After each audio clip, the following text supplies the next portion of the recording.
talk about this a lot. Second season, wipe out the records, start over. What do you have to continue on from what you did last weekend, from what you did the weekend before, to know that you're going to be in a good spot this weekend? Well, I think, continuing the process, as I said Saturday night after the game in the locker room, congratulated the team, shook everybody's hand. I mean, they were consistent all year, earned an opportunity to win our league championship, which is tough to do. But come Monday, yesterday, because Monday always comes, whether you had a great weekend or whether things didn't go well, whatever business or whatever your job is, Monday always comes, and then it's just turn the page. And so as I expressed to my team, it's a 2-week season. And so your focus becomes in, what this weekend presents to you. And so it's, Friday night at 7 o'clock, and that's my whole thought process. What do I need to do individually to get myself ready for a team that we just played a couple times, and what can I do better individually, and then collectively as a group, what can we do to improve on from last weekend, and just focus on Friday night's game and prepare, the next 3 or 4 days to get ready for it. And, if you're successful in this weekend, then you get the right to play another game. And so your mindset becomes, on these individual things that are being thrown at you. And can I stay in the present moment and prepare for what's coming at me? And so, the talk and the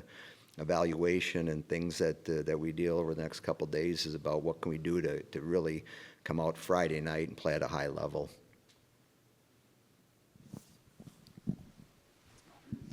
When you're playing a team like Bemidji State or whoever on back-to-back weekends like this, when you're so familiar with each other after playing 120 minutes of hockey very recently against them, how do you approach that coming into play the same team all over again when you have that familiarity from the weekend prior?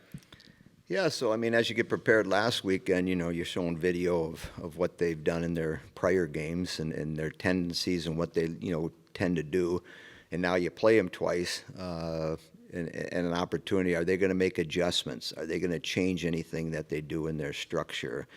And to me, what's more important is, what can we do? And how can we play at a high level? And how can we challenge ourselves to really come out and gather the energy from the crowd and, play on our toes and play at a high pace and do what we're capable of doing. And, my big thing now is, you just want to play well. You want to play good. And so, if after the end of the game, you can say to ourselves, hey, we played a real strong game. That's what we're looking for right now. One game, play well.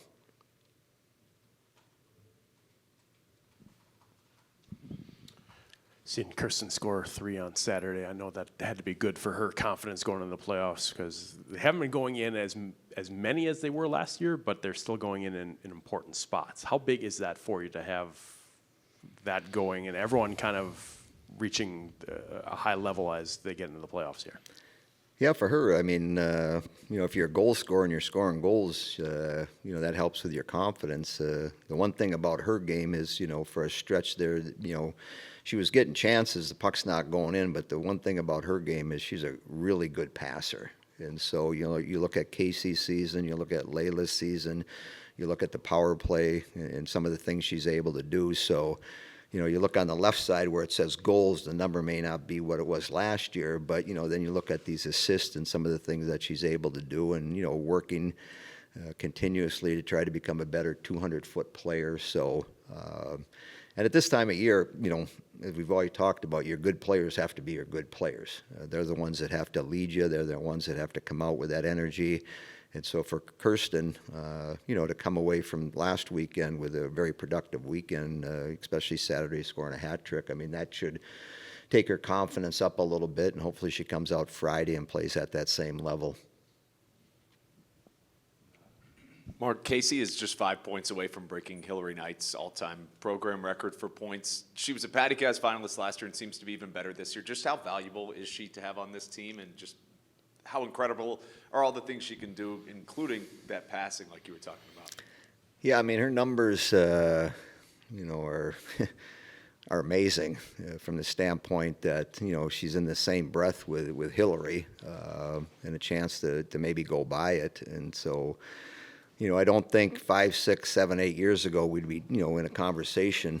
But, you know, life has its challenges and life has its adversity. And then we go through COVID and here we sit today. And, you know, a lot of the credit goes to Casey. I mean, when she first came in, it was about, you know, her and wanting to become a better 200-foot player. You know, she's been able to do that. And we talked with Brian Posick last week. You know, he told me what her plus minus is, and it's a number that is just, you know, ridiculous. So a lot of credit goes to her. You know, she's a tough young lady. You know, she's had to, you know, play through some injuries, but she shows up every night. And, you know, to answer your question, I mean, when she's playing well, we're generally playing well. So she's got a big role and plays a lot of minutes and does a lot of wonderful things for us. So hopefully she's got another good month of hockey into her as she finishes up her career here at Wisconsin. As she's putting up those numbers like she did last weekend, 6 more points, she's on a pretty good roll lately. Do you sense the team is kind of getting into that chase of knowing how close she is to that record, and that are other people that are kind of you know, living it with her? I would say so. I mean, you know, I'm watching Ovechkin Sunday, and, you know, when he scored his first goal, when he was obviously a lot younger, I mean, he still has the same excitement as he scores his 880 whatever number he scored. And I've never seen a crowd or a bench get more excited for an empty net goal when he scored his hat trick there. I mean, it was just like, but that's who he is. And then you listen to Tom Wilson, you know, get interviewed after, and, you know, he's a teammate, been a teammate for a long time, and he says, this guy just loves to score. And when he scores, he celebrates, and it's amazing. And so I think, you know, the teammates, the same thing. If she gets in a position she ends up doing it, I think her teammates will be, you know, equally as excited as she is. But, I mean, the one thing she's been able to do the last couple of years, I mean, her shot's gotten better. And so, you know, the goal against Minnesota shorthanded, you know, the goal, you know, in the second period or third period against Bemidji, you know, where she picked the bar down. I mean, those things have been added to her toolbox, which makes her a more dangerous player, because now instead of looking to pass it to somebody, she has the capabilities of shooting the puck and putting it by the goaltender.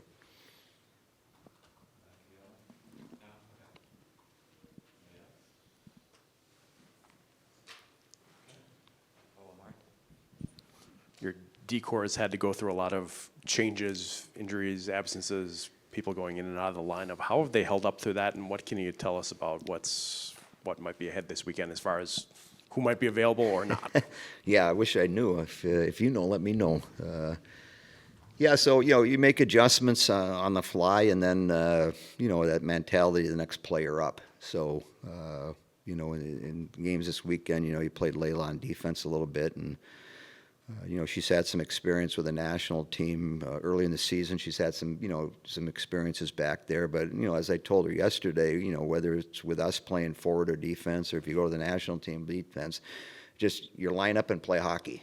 And so, you know, the way the game's structured now is a lot of the defensemen are getting involved in the offense. And so, you know, what we look like this weekend, I don't know. It's only Tuesday, and so hopefully we'll get a clearer picture of who's going to be able to play Friday as we get closer to probably Thursday. So we're not in that space yet. And, but again, that's that time of season. I mean, most teams are fighting things and you're battling through things. And, you know, the closer you get to game time, then generally the more players you have on practice because they all want to play in the game.